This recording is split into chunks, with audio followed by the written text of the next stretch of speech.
میں میرے آقا کی زیارت نصیب ہوئی، وہ پیش کیا دربار مصطفیٰ میں۔ صبح جب نکلے تو ابو رجا جو کہ قطب الاقطاب تھے وہ جب گزرے، انہوں نے جب دیکھا کہا کہ اے بوسیری وہ قصیدہ تو سناؤ۔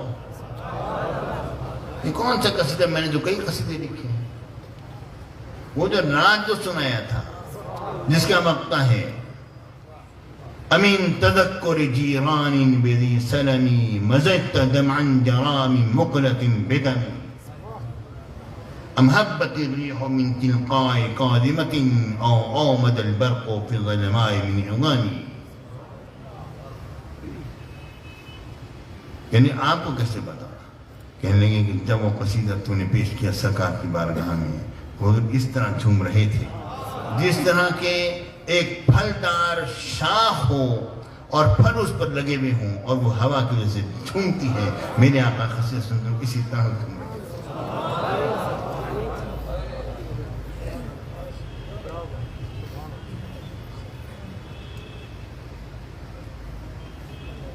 میرے ساتھیوں،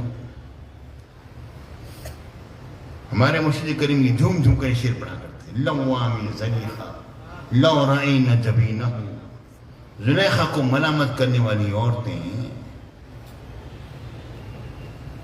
اگر میرے محبوب کی پیشانی کی ایک چمک دیکھ لیتی نا، لوامی زلیخا لو رأینا جبینہ لأثرنا بالقطع القلوب علی الیدی، تو ہاتھوں کی انگلیوں، ہاتھوں تو ہاتھ رہ گئے، اپنے دلوں کو کاٹ ڈالتے، ان کو پتہ بھی نہیں چلتا۔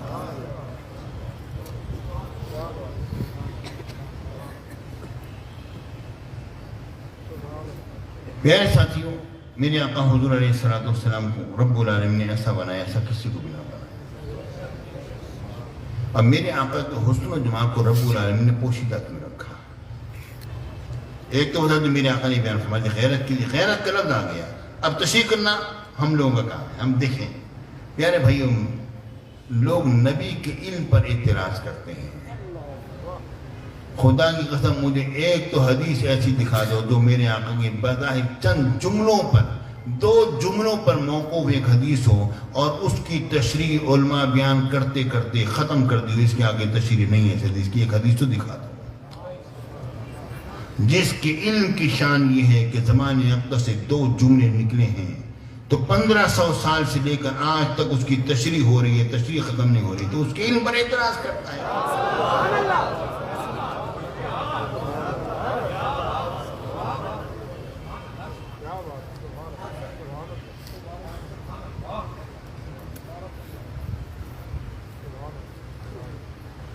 میرے آقا حضور علیہ السلام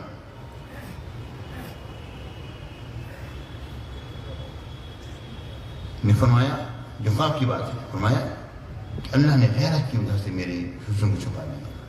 غیرت کی وجہ سے کیوں چھپایا؟ پیارے بھائیوں، ایک بات تو یہ بھی ہوتی ہے نا کہ جتنا میں اپنے محبوب کو دیکھوں اتنا اور کوئی کیوں دیکھے؟ اے پردہ نشین دل کے پردے میں رہا کر، جتنا میں دیکھوں اتنا کوئی اور کیوں دیکھے؟ یہ ایک عام بات ہے۔ پیارے بھائیوں، رب العالمین نے اپنے محبوب کے حسن کو ظاہر نہیں کیا غیرت کی وجہ سے کہ یہاں پر نااہل کیوں دیکھے؟ دیکھیں تو سیدنا صدیق اکبر دیکھیں، دیکھیں تو عمر بن خطاب دیکھیں، دیکھیں تو عثمان غنی دیکھیں، دیکھیں تو مولائے کائنات دیکھیں۔ ابو جہل، ابو لہب، یہ اتبا شہبہ، یہ کیوں دیکھیں؟ ذوالخویسرہ اور رئیس المنافقین عبداللہ بن ابی، یہ کیوں دیکھیں؟ دیکھیں تو میرے محبوب کے غلام دیکھیں۔ لیکن جب قیامت آئے گی، ابھی یہاں پر دیکھ کر منکرین تھے نا، دیکھنے کے باوجود اعتراض کرنے والے تھے، رب نے غیرت کی وجہ سے اپنے محبوب کے حصوں کو حجاب میں رکھ لیا۔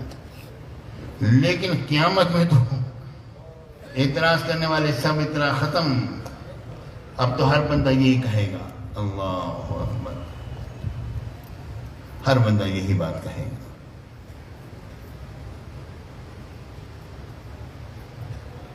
کاش کہ اس نبی سے میری کوئی نسبت ہوتی. یوم یعض الظالم علی یدیہ یقول یا لیتنی اتخذت مع الرسول سبیلا یا ویلتا، کاش کہ میرے رسول کے ساتھ تعلق، ہائے ہائے میں نے فنا کو دوست کیوں بنایا، نہ بنایا ہوتا دنیا میں آج حضور کے ساتھ تعلق تو ہوتا میرا. کاش کہ تو غزالی زمان کے قدموں میں بیٹھا ہوتا تو حضور کے عشق کے جام تجھے انہوں نے پلا دیے ہوتے. تو اعلیٰ حضرت کے قدموں میں بیٹھا ہے، پھر میرے نشانی قدموں میں بیٹھا ہے، تو عشق کے مصطفیٰ کے جام پلا دیے ہیں.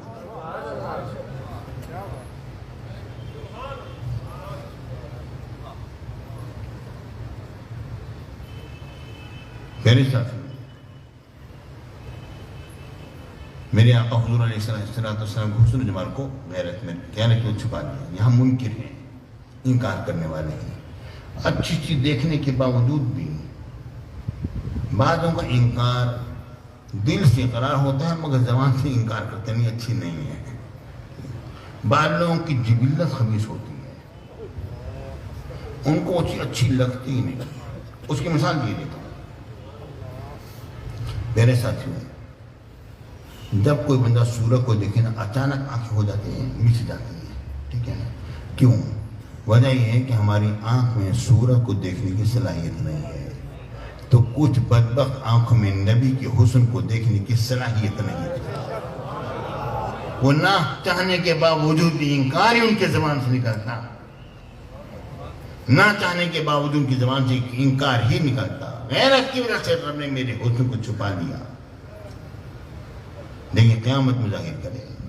وجہ کیا ہے؟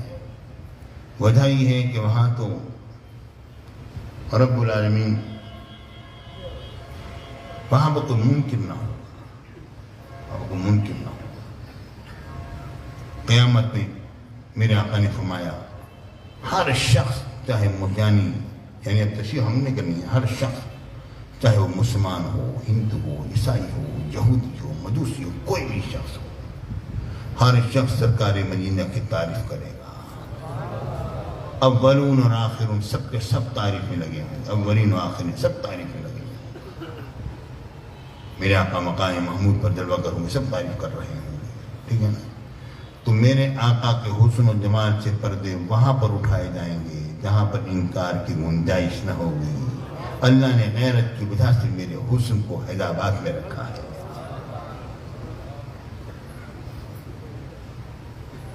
پیارے ساتھیوں، اللہ رب العالمین حضور کو جیسا بنایا تھا کسی کو نہیں بنایا.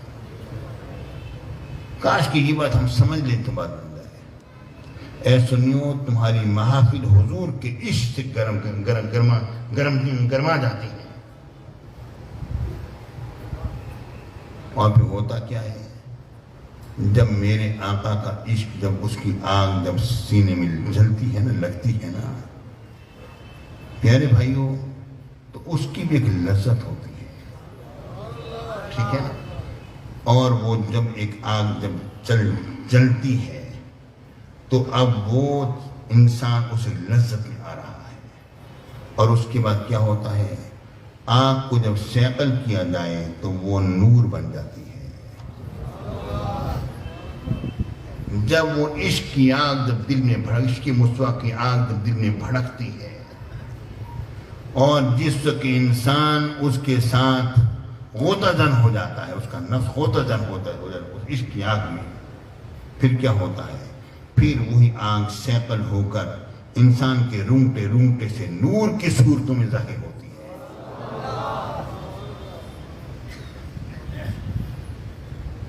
گرمی تو حضور کی عشق کی، گرمی تو آتی ہے جب جانا ہوتا ہے، آنکھوں سے آنسو بھی نکلتے ہیں.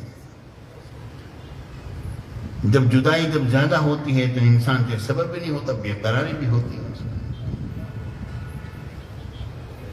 انسان بے کر رہتا ہے، بہت اس کے دماغ پریشان ہو جاتا ہے. میں کیا کروں؟ کسی کا محبوب نہ آیا ہو، کسی کا ایک بیٹا ہو باہر سے مجھ سے آ رہا ہو، معلوم ہو جائے کہ جناب فلائٹ کینسل ہو گئی. انسان آپ کسی پر کیا کرو، ہائی کاش ابھی آ جائے. ہے نہیں ایسا؟ کہ پہلے بھائی عشق کی محبت کی آگ جب لگتی ہے، یہ ظاہر آگ کی طرح نہیں ہے. ایک گرمی تپش جب پیدا ہوتی ہے تو یہی تو ہوتا ہے. اور ان کے دل میں حضور کی جو سبحان اللہ محبت جب روشن ہوتی ہے تو اس کے بعد جب وہ انسان جب اس کو برداشت کرتا ہے نا اپنے اندر, اس کو روکتا ہے برداشت کرتا ہے, پھر وہی نور کی صورت میں ظاہر ہوتی ہے. اور وہ نور جو ہے پیارے ساتھیوں پھر ساری دنیا میں چھا جاتا ہے. اور یہ وہی لوگ ہوتے ہیں جن سے اللہ بھی محبت کرتا ہے, فرشتے بھی محبت کرتے ہیں, اور لوگ بھی محبت